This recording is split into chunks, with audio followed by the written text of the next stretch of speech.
In the tumultuous landscape of the Old West, where legends and myths often overshadow reality, the relationship between Doc Holliday and Big Nose Kate stands out as a complex and captivating chapter. Beyond the romanticized narratives, the real story of Doc Holliday, the consummate gambler and gunslinger, and Big Nose Kate, the spirited Hungarian prostitute, reveals a tale of love, loyalty, and the harsh realities of life on the frontier.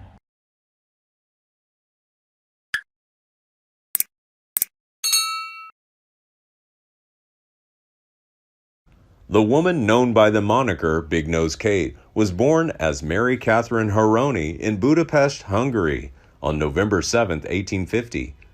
As recounted in Erica Owen's Law-Breaking Ladies, her father, a respected physician, ensured a robust education for his daughters. Mary exhibited proficiency in multiple languages and displayed a penchant for reading.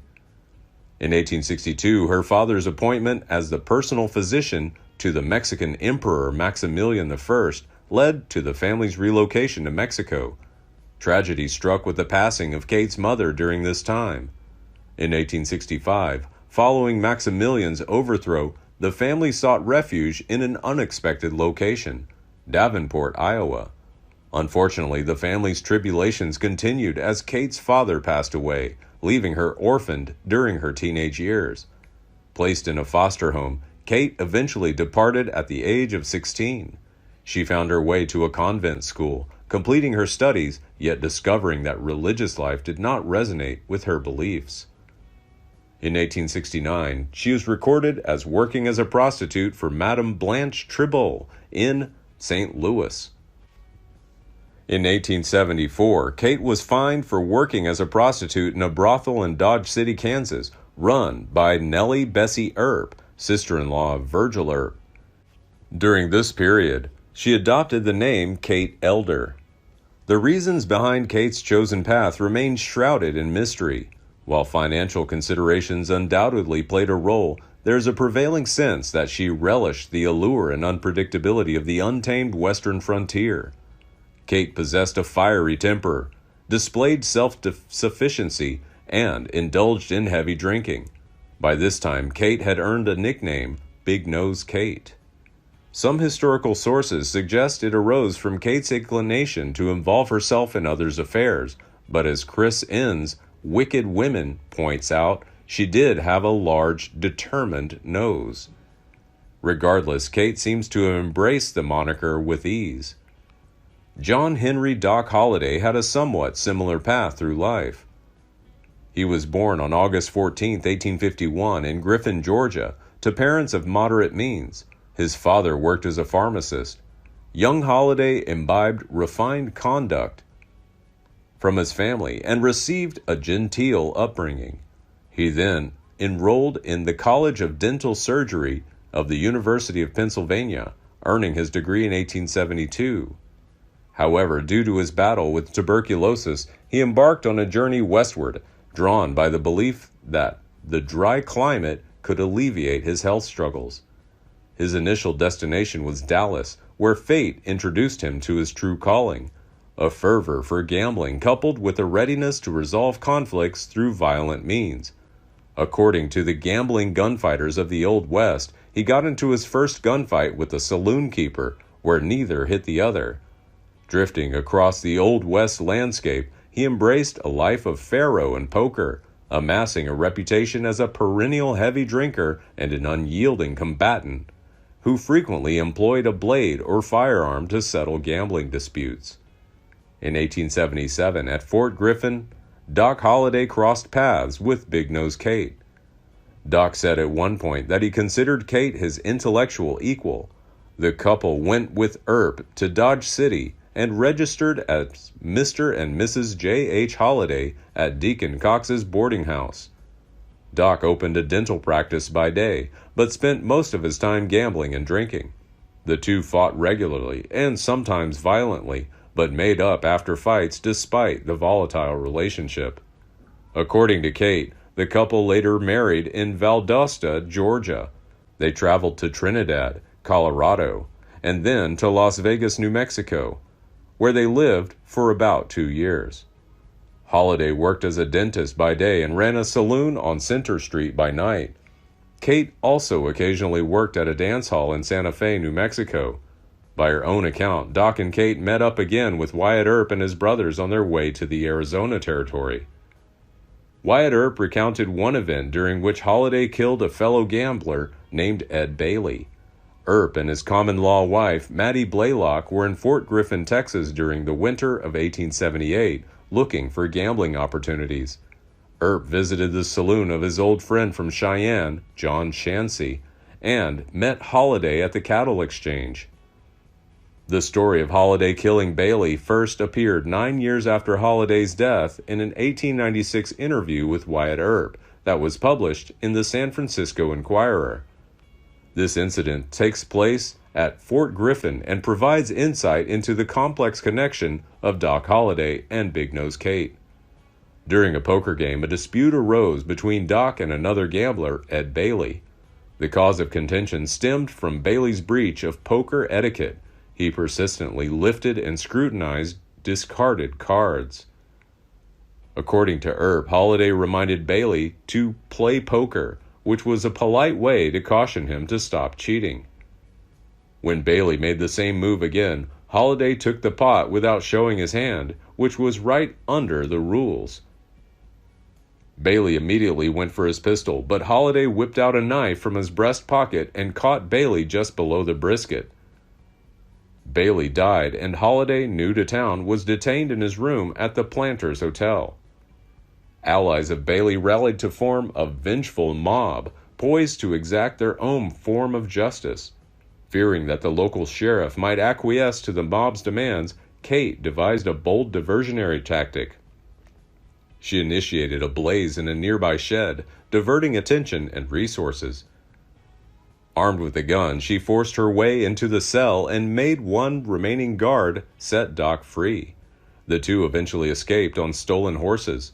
Later, Doc and Kate parted ways when Kate moved to Globe, Arizona.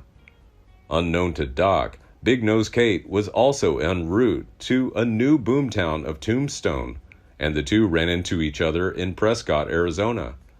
Doc was winning heavily at the tables and pocketing $40,000 in winnings, and Kate was happy to keep him company. In the early summer of 1880, the two reached Tombstone. Kate used part of the winnings to opening a saloon complete with working girls and whiskey. Concurrently, Doc, as usual, gambled as well as got entangled in a burgeoning feud between the Earp and Cowboy factions.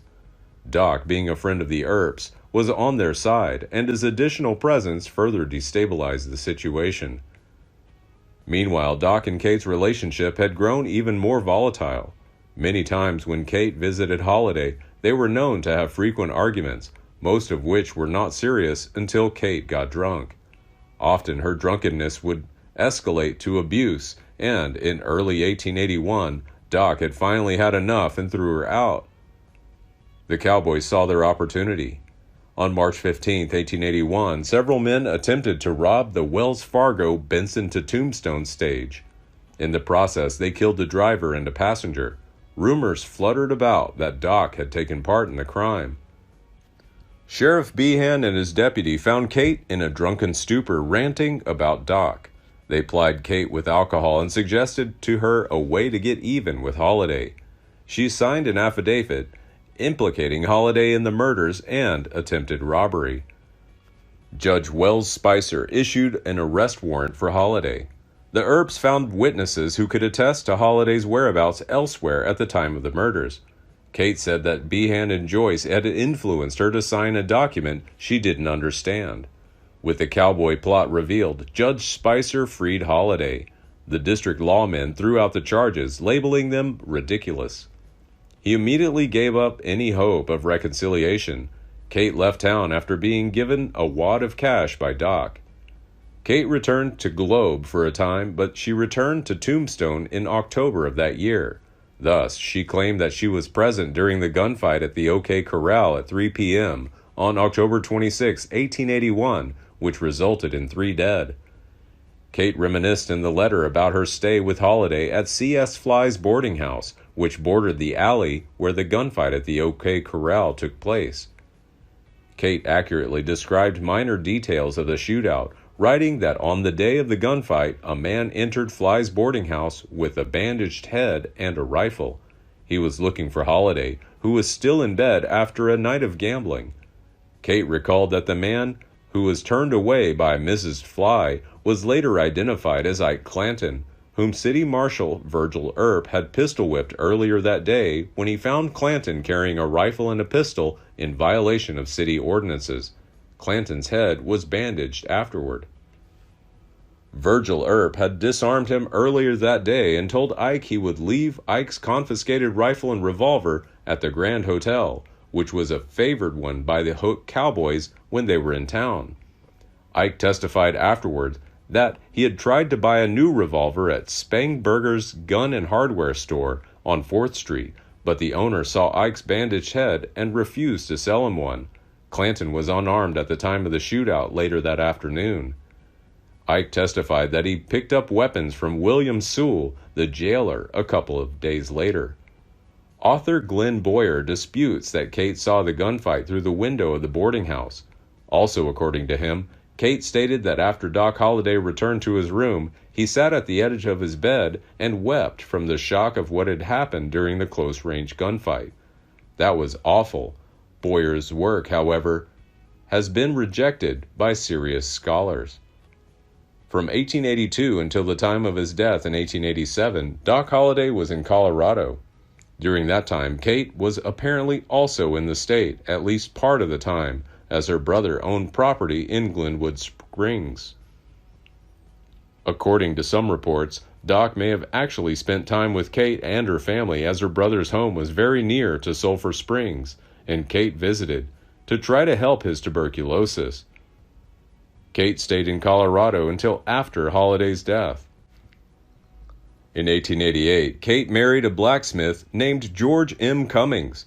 The two lived in Cochise, Arizona. No details are known of the marriage except that Cummings died by suicide in 1915. She then hitched up with a man named John Howard, with whom she lived until his death in 1930. In 1931, she entered the Pioneers' Home, a care facility for the elderly. She died in 1940 at the age of 90 and was buried at the facility's cemetery under the name Mary K. Cummings. Please like and share if you find the video content interesting and useful. Don't forget to subscribe to the channel and comment below so as not to miss the upcoming interesting videos. Thanks for watching.